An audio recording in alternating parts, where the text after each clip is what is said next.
Sa mata ng inosenteng kabataan, may tinig, may sigaw na nangingibabaw, ang pag-asang muling sisikat ang inang bayan. Kaming mga kabataan ay hindi dapat maliitin kapag kami ay nakagawa ng pagkakamali.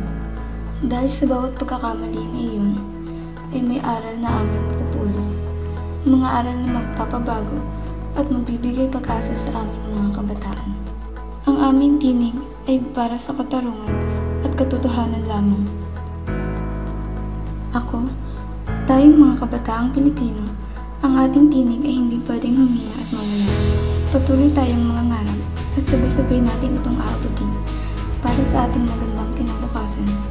Dahil tayo ang pag-asa ng ating